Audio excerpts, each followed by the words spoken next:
On today's show, good friend of the podcast, Glen Willis, is back to discuss the Hawks offseason, how things ended at the end of the 2024-25 campaign, what's to come, and much more, and all that's coming up right now.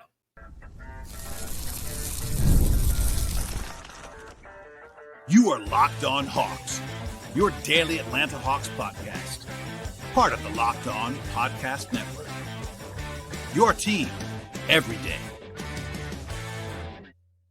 Hello, friends. Welcome to episode 1967 of the Locked On Hawks podcast. I am your host, Brad Rowland, coming to you deep in the night here on a Saturday evening into Sunday here in early May. And today's podcast is brought to you by the folks at Monarch Money. Take control of your finances right now with Monarch Money and use code LOCKEDONNBA at monarchmoney.com for half off your first year. I also want to encourage you at the top of the show, as I always do, to make us your first listen each and every day here at Locked On Hawks. Check us out and subscribe to this podcast anywhere you find your podcasts. That includes Apple and Spotify. It also includes YouTube. So please like, subscribe, rate, review, tell your friends, and all that fun stuff at the top of the show. I'll be joined in a moment by Glen Willis of ATL 129 and Peachtree Hoops. Glen has been a long-time guest on this show, good friend of the podcast, and actually we recorded this podcast on Saturday evening, which is why I'm dropping part 1 of 2 early.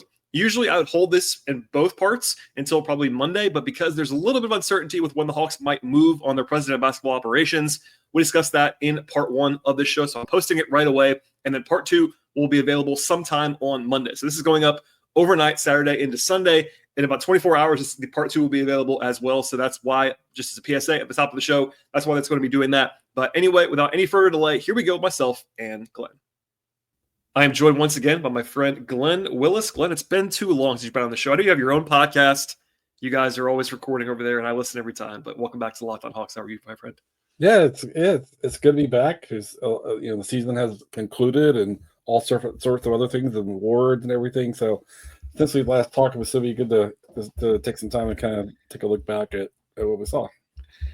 Yeah, the award. I feel like the awards happened a long time ago, even though they absolutely didn't. Dyson was crowned 4 days ago, as we're talking on this podcast. We're recording this on Saturday night, and just a lot has happened since then in the league. And awards are interesting because like you talk about them forever, and then they get handed out, and then there's like one more day of discussion, and then that's kind of it. Like it kind of goes away. Hawks fans are excited, as they should be, and nice to hear from Dyson on that night. But yeah, it's interesting to kind of go through that.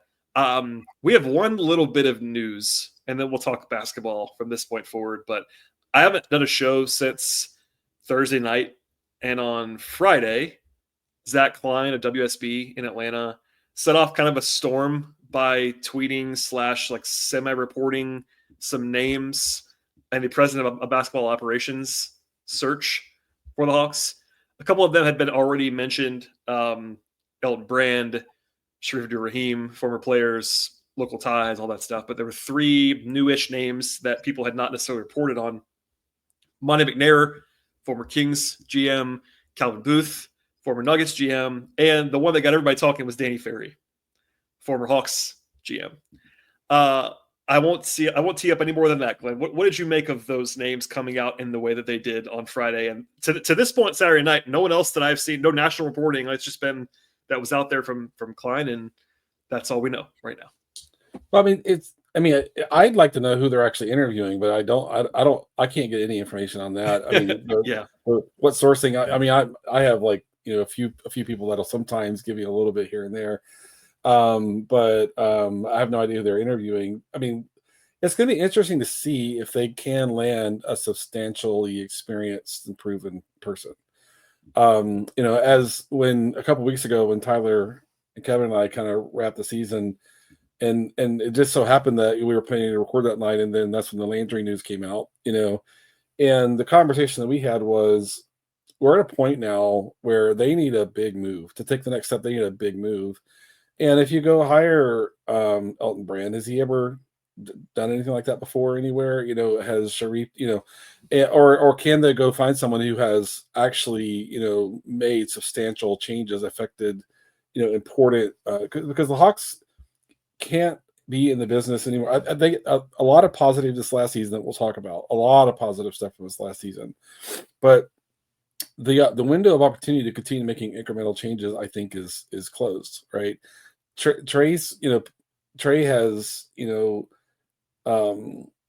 just been willing to kind of play through so much change and and all of that, that he, in my mind, he deserves having another very high level player added to the roster. I don't know what that might look like, don't know who that might be or what have you. But for me, it's like if they can land like a really proven guy, that first thing I'll say is that will surprise me. That's not a typically an Atlanta Hawks kind of outcome. But I mean, Quinn's pretty popular. So that they have I think Kyle's very respected. And so maybe they're have some personas in place now that might allow them to make a substantial addition there or not. But it's just I don't know. I won't know what to know until we kind of see the outcome of the process. Yeah, to your point about like there's candidates and then there's people you're actually interviewing and there's people that are mentioned, and without going off, I don't know all the specifics, but like every time you have a process like this, there are almost always names that come out that are not candidates that get leaked for whatever reason by their own agents or whatever it happens. That always happens. It's not unique to the Hawks situation. And the fact that, Tony, I mentioned this before, but Tony's kind of painted himself in the corner to some degree with what he's on the record put out in the press release, and also kind of has leaked behind the scenes. Like they want this like established senior level executive with experience. And that is a really interesting situation because those guys are not growing on trees. Like when you say that, to me, he's talking about experience in this kind of role. Like you could always argue that there are a lot of qualified front office people, including Auntie Salah, by the way, who's in your own building right now, who don't have experience at that level, at the number one job. When you say you want experience at the number one job, it's a very narrow candidate pool. Yeah, I mean, you have to have, and yeah, I mean, Elton Brand has that experience. If you want to say Calvin Booth just did it, for instance, Monty McNair just did it. Those guys do check that box if they are even our candidates. But even like someone like Sharif Abdul-Rahim is a very capable, qualified individual. He's currently the president of the G League, was a GM in the G League at one point in time, obviously a player. He's done a lot of things, USA basketball stuff, but he's never run a team at the NBA level. So is he on the list? Like he doesn't actually fit what you've said you want, but is he on the list? That kind of, I mean, Danny Ferry obviously has done this stuff before. So, I mean, this is not picking on Klein at all, but this kind of just goes to the nature of how difficult, especially with front office stuff, it's even almost messier because there's no contracts that we know of. It's not part of the salary cap. It's like you can't just dismiss things as easily as you can with trades, you know what I mean, or free agency. I had a source tell me that I trust that his phrasing was that, quote, more than half of the names that Klein listed are not candidates. And that's not me picking on Zach. He might be right. That's just what that source told me. And he listed 5 people. So that means 3 of them at least are not candidates in the eyes of this person. Does that mean anything? I don't know. We're in this weird never region, which actually I'm going to post this podcast quickly, like I normally wouldn't over the weekend, in part because this could happen on Sunday. I mean, we're in a spot where the Hawks kind of need to get this done sooner rather than later. The combine is literally next week, and that's not. You don't have to have your president in place for the combine, but like culturally, for a team that might have 2 first-round picks, I would want my president of basketball operations to be in place before the combine. That's just me. It's not like a deadline you have to fill, but like it's just a weird timeline. And also, last thing, I know I'm rambling a little bit here, but if you were trying to poach a big name from another team, you can't really do that till they're out of the playoffs. And also, that's really difficult to do in general. I know people want to dream big on names that are already in the league. Tim Conway's the popular one, but like they're still in the playoffs. Like he's not going to talk to you right now, at least officially. So it's a jumbled mess. I will say this: and I said this on Twitter or Blue Sky, I can't remember. There is no candidate that's been reported by anyone, whether it Klein, Jake, me, Mark Stein, anybody, that I am terribly excited about, honestly. And I say that I would probably just hire Auntie Salah if this is the candidate pool. Now, that's a big if because I'm sure, in fact, that there is a candidate or 2 or 3 that we have no idea about right now. I'm pretty sure about that. But if this is the candidate pool, John Hammond, whatever, I would just keep Auntie. And I don't know if they're going to do that. I think Tony's probably going to hire somebody because he wants to splash. But I'm not moved. Is there anybody you're actually excited about as a Hawks fan? Like, would you be excited to bring in any of these reported candidates? I mean, there's no one that kind of jumps out at me. For me, what matters as much as who they pick is the organization going to continue. I think for the last couple of years they've been pretty constructive in how they've approached the roster building. And I think they were bold and went young, and I think it paid off this last year going young.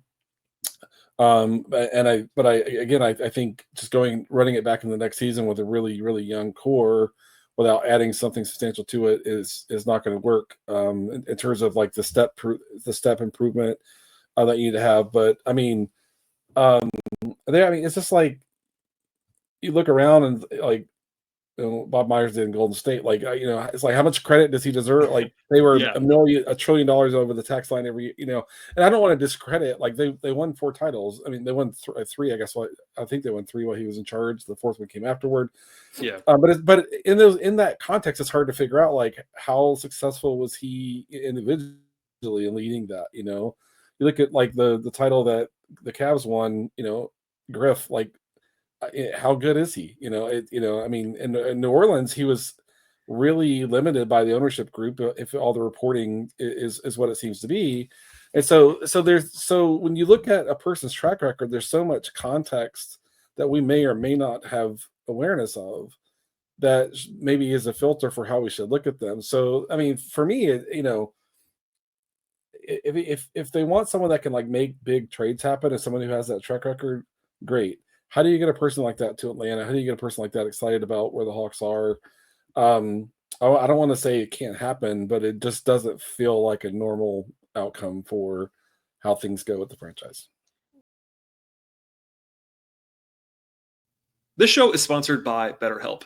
The world's making a lot of progress when it comes to mental health, but there's still a long way to go. Too many people have actually avoided therapy or still are avoiding therapy because they're afraid of being judged. But the truth is, taking care of your mental health should be just as normal as going to the gym or eating healthy. This month is Mental Awareness Month, and let's normalize getting help and encourage everyone to prioritize their well-being. Because when people feel supported, families, workspaces, and also entire communities are better for it. Therapy is not just about dealing with big problems. It's also about maintaining your mental wellness, just as if you would with your physical health. And with BetterHelp, getting started was easier than ever. It's fully online, which is very convenient. It has a network of over 30,000 licensed therapists as well. You can switch therapists anytime at no extra cost. We are all better with help. Visit betterhelp.com/lockedonnba. If you do that, it's 10% off your first month with BetterHelp. That's BetterHelp. That's better H-E-L-P. BetterHelp.com/lockedonnba. We can move on from this in a second. I think you just something in my mind stirred with what you just said about like making big moves. And I do think, I don't know if I said this or not on a podcast, I do think that Tony doing what he did and dismissing Landry when he did signals to me, not definitively, but in pretty strong fashion, that Tony is not going to be okay with just like the patient approach anymore. That's probably too broad the way I'm framing that. But like, we just saw the patient approach that for the most part, not the whole thing. I didn't mind that. I thought going young made sense with where they were, but that signals to me that Tony does not want to do that anymore.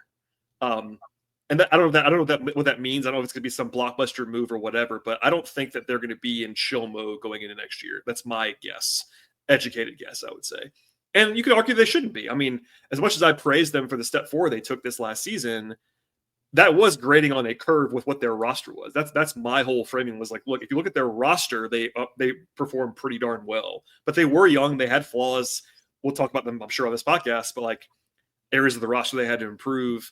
And you can bank on internal development a lot, and they will be doing that no matter what. They're going to bank on internal development from guys like Zach and Dyson and Jalen, even Onyeka, who's still really young. But like, you're going to need external players to make this thing sing in the way that you want to sing. Even if it's just like to win 48 games or 50 games, not even being a title. That's all. There's 2 different leaps you can make. You can make the like, we want to be a top 4 seed in the East leap, which is a pretty practical, like reasonable projection if you wanted to do that. Then there's 2 more levels above that to be an actual contender to win a championship. It's different conversations, although you're kind of going in the same direction. So, does that strike you as reasonable? Someone more on the outside, like I think that signal to me anyway. The move to move on from Landry, like I think Tony's not. And look, he's not known for his patience. Let's just be honest. Tony Russell's not known for his patience, and I think he did a good job the last year, letting the front office do what they were going to do, and kind of. But I think that's probably running out now. Yeah, and it's don't want to go too in deep here, but it feels like this is a summer where there's a lot of notable players could move. Like, I mean, Yeah, everyone's curious what's Giannis going to decide. Does he want to stay in Milwaukee or does he want to go somewhere else? In Phoenix, that's a mess, and does KD want to go play somewhere else?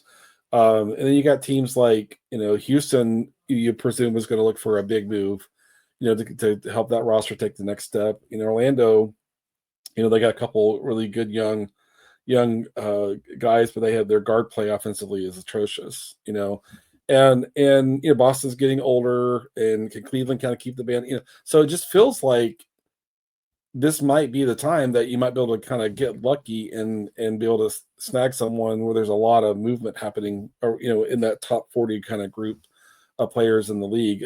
So many guys are in feels like unsettled situations, with a lot of uncertainty, and that could kind of be a feeder into how much activity there is this summer. And if Tony thinks I need to have someone who can navigate a market like that, then I think it's smart for him to try to make that happen if he can, because it does take real skill to navigate a hyperactive market if that's what it turns into this summer.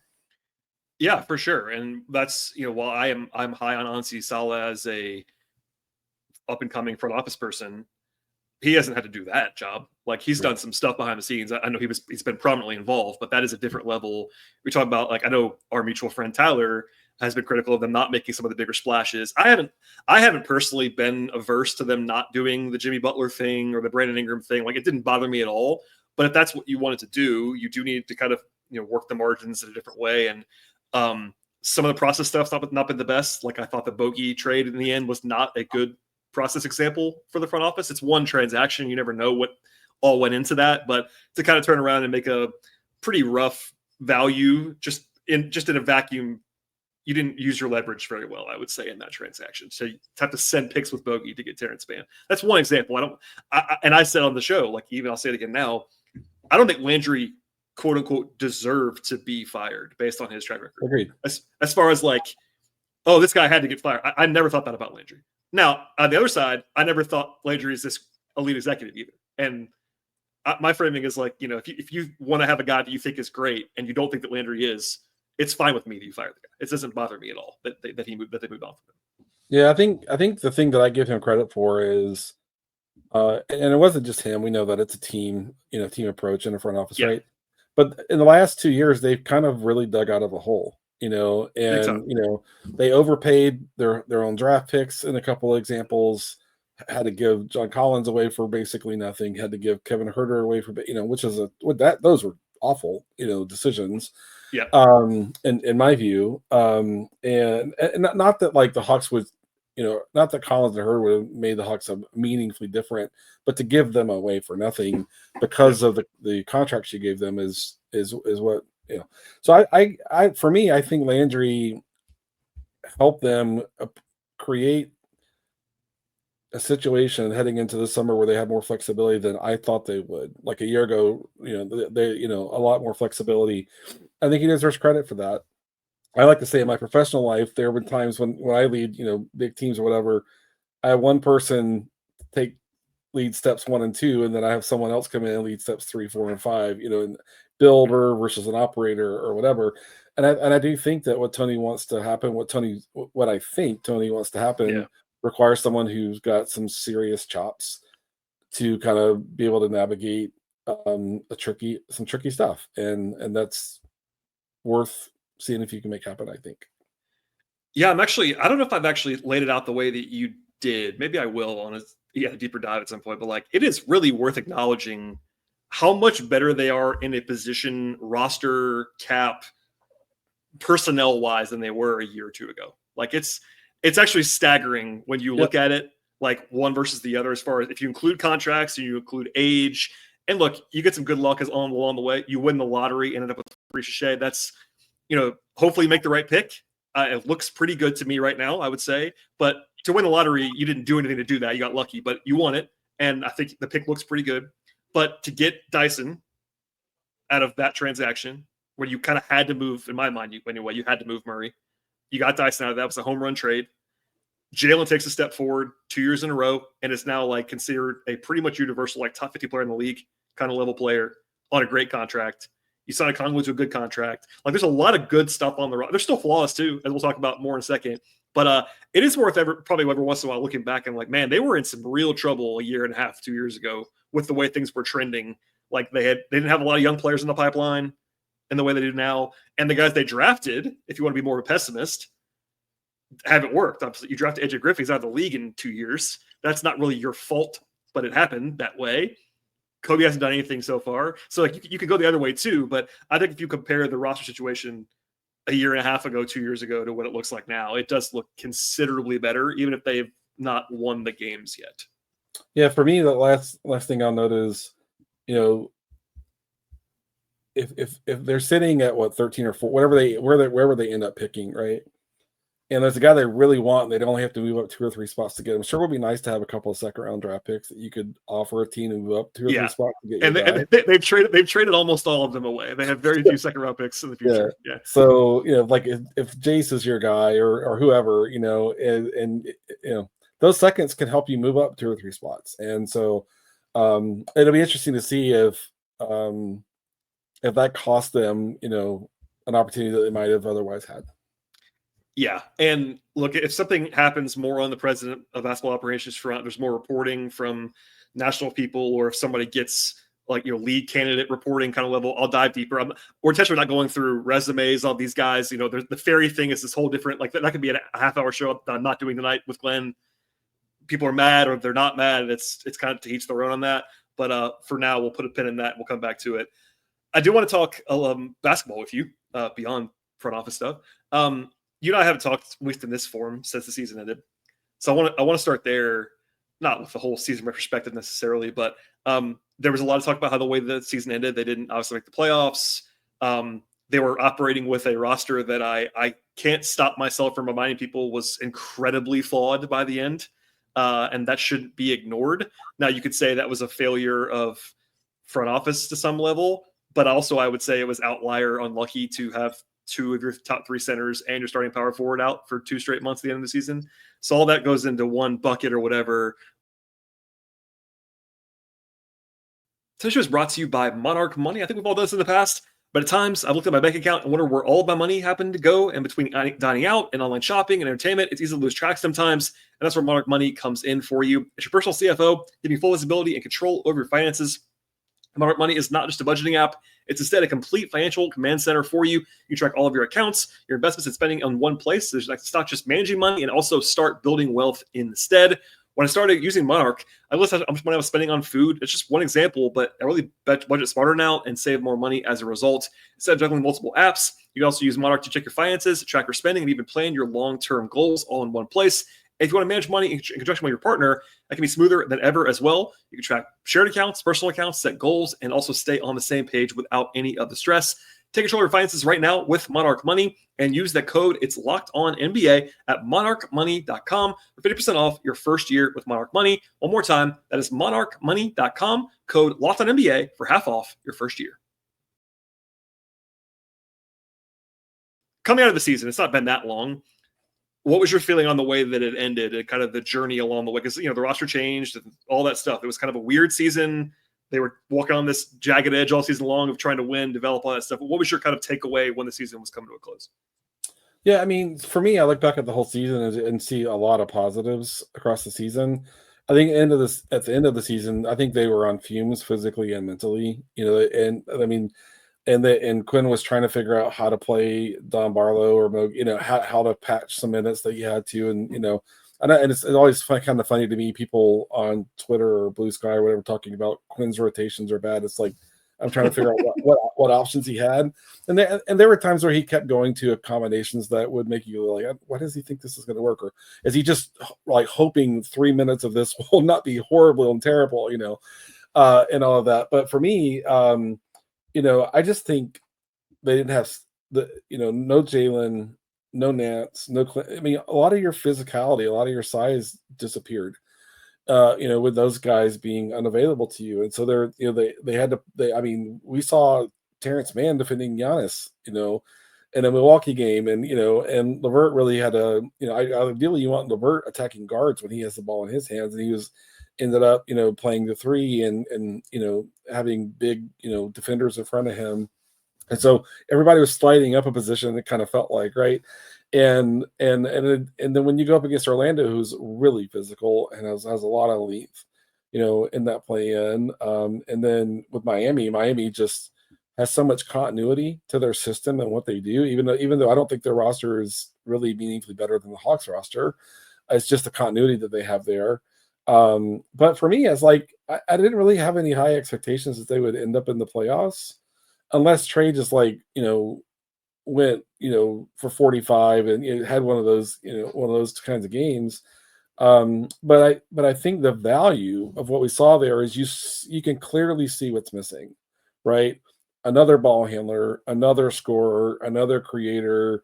There were against teams that were, say, bottom half of the league, Karras was enough in those games to kind of give you the creation and scoring juice that you need. But you're playing a top 10 defense, and Karras really needs to be your third guy, kind of in that role. And so for me, I understand Hawks fans being maybe disappointed and frustrated they didn't make the playoffs. But for me, I really believe in feedback loops. I really believe in kind of looking back and seeing like, okay, we learned a lot about what we have. And we learned even more about what we don't have. And I think with the things that they don't have, it's very obvious what those gaps are. And that's something they can hopefully take into planning for, the next few months. I think that's a good way to approach it. Like, what did it tell you? It's more than like, I know in the moment, and I do this too. Everyone does this. Like in the moment, it's like, man, this is ugly. You're frustrated. All the losses are like in that moment, you're focused on the loss, and it's okay. I was trying to remind everybody in the moment, like, look, if they get in the playoffs, they're probably going to lose in the first round. They would have been a giant underdog to Cleveland. I'm not saying they wouldn't have possibly competed in the series. I will say they would have competed better than Miami. I'm pretty sure with the way that Miami that went, but they probably weren't going to win that series. And yeah, it would have been valuable. And they all acknowledged that too the next day. Like, hey, it would have been valuable for our young guys to play in the playoff series. That would have been nice, right? But also, you really did learn a lot. You don't want to overweight 2 games. But if you zoom it out a little bit, even to beyond that, like, it wasn't a mystery that they needed another ball handler, another creator, but like it was staggering in those 2 games that if it was not Trey, it was just not happening in those games. Yeah. And yes, Karras is a good player. Karras is a valuable player. He's a free agent, which is notable. If he leaves, it becomes even a bigger need on your roster. And some of that will be mitigated by Jalen, you would think, and maybe development from Dyson and development from Zach. Like, some of that's going to help you, but they do desperately need, we knew this the whole time, another perimeter player of some kind who can create their own shot and for other people. That's one thing. Another one is like they had one workable defensive front court pairing by the end. It was Mo and Onyeka together. If those guys weren't playing together, they were going to have trouble defensively, basically. I mean, am I out of line there? I think for me, it's like, yeah, certain matchups, maybe you can get away with George Niang and one of those guys, and it's not disastrous. But in a bad matchup, you could see what George's limitations are, for instance. Like, for me, and I would say we're recording on Saturday. I've been kind of arguing with people all day long about Onyeka's limitations, which we can maybe get into if you want to. But like, that's another one. So the roster as it was versus what the roster actually looks like in a vacuum is a little bit different to me. And like, how much that matters to you is up for debate. But I mean, I'm glad you brought that up because of the way that it was manifesting itself to tell you things. And yeah, there's a front office has changed over. I mean, hopefully it's not Tony Ressler making this decision, but maybe it was like Tony looking at like, man, why can't we score? Like, they couldn't score in the 2 games. I mean, that's the thing. And Trey wasn't even bad. Like, Trey didn't play A+++, but he wasn't the problem in these 2 games. It was like, they just had no plan B, no plan C, no plan D. And at the highest levels, I mean, we've been watching the playoffs. You and I have both watching a lot of playoff basketball. It would have only gotten worse against better teams. Orlando's great defensively, to be fair, but like, it would have been the same against Cleveland. It would have been the same against Boston. Name your team. It would have been the same offensive problem. Yeah, and I know Hawks fans want to remember the wins the Hawks got against the Cavs, but sure, that was with Clint and Jalen. And it was also in November, and it was a long. Yeah. I do believe the Hawks would have competed much better than Miami. They might have won a game. but they probably weren't going to beat the Cavs. I don't think. Yeah, I think they could have won a game, and then if you win one, then if you can get to a game 6, weird things can happen on you playing at home or whatever. But for anyone to think that they were going to go like apart from just what would have been required completely miraculous performances from Trey, they had no shot to win the series. You still, I think organization, you still think would have been nice for our young guys to have the playoff experience and to know what that feels like. Dyson had a little bit that New Orleans, that one run that they had, but to get Zach, that would have been good. And this would have been the first one where Dyson was in a prominent role, as well. So there's some missed opportunity there, but at the same time, I was like, when I was watching them in the play, and I was like, half of my brain was like, they just need to lose. I don't want them to go into a series, and Trey gets hurt like in the series, so they have no. Trey was managing the Achilles, and I was like, I kind of thought it was better for them to just kind of wrap it up and call it, just from the standpoint of just protecting Trey's health. Yeah, and given where they were roster-wise and how limited they were in the front court, like maybe I don't know how close Clint and Larry ultimately were, but they weren't ready to go by the play-in, and if they could have played, they would have played. So without those guys, and look, those guys are not saviors, as we'll talk about. Those guys are not saviors, but they are considerably better than Don Barlow in 2025. That would have helped to have Clint, one of those guys. As much flack as Clint gets, I think even the Clint skeptics were like, "Yeah, we could probably use Clint right now by the end of the playoffs." So, of the play-in run. But yeah, I think it's just worth acknowledging the limitations. I think a year ago when they got bounced in pretty ugly fashion in the play-in, I was ready for it to be over much more than this season, where I actually would have been intrigued by the playoffs. But you're 100% right. Like there are drawbacks too, and for all the young guys that would have been, you're trying to learn at that point. As soon as Tyler said this most famously, that as soon as Jalen went down, it was kind of like the season, like the high end outcomes were gone for the season, and that's like crass to say out loud, but it also is true. Like I think if they had Jalen, could they have challenged for the top 6? Sure. Could they have challenged the Knicks or the Pacers in a series? Sure. I think that's possible. I'm not sure they would have beaten those teams or any of that stuff. We saw what Detroit did. Like I don't think the Pistons were meaningfully better than the Hawks with Jalen and a backup center. I don't believe that. Were they better? Maybe, but not meaningfully so. I think that's a pretty similar level team to what the Hawks were dealing with if they had Jalen and at least one of Clint and Larry. And that's a good model. If they took the Knicks to the brim in the first round, could have happened. Like when Jalen went down, if Hardaway gets the foul call, there's a game 7 there, and maybe something interesting happens there. But Detroit had physical defenders to put on Brunson. Yeah, different roster style for sure. Like Detroit's much more physical, generally speaking, than especially in the team that the Hawks was at the end. But even the fully formed Hawks, they're not younger. I guess they're still younger, but they're a little bit more offense leaning with their talent, other than Dyson, I would say. Different squads altogether, but not entirely different as far as like level of overall quality.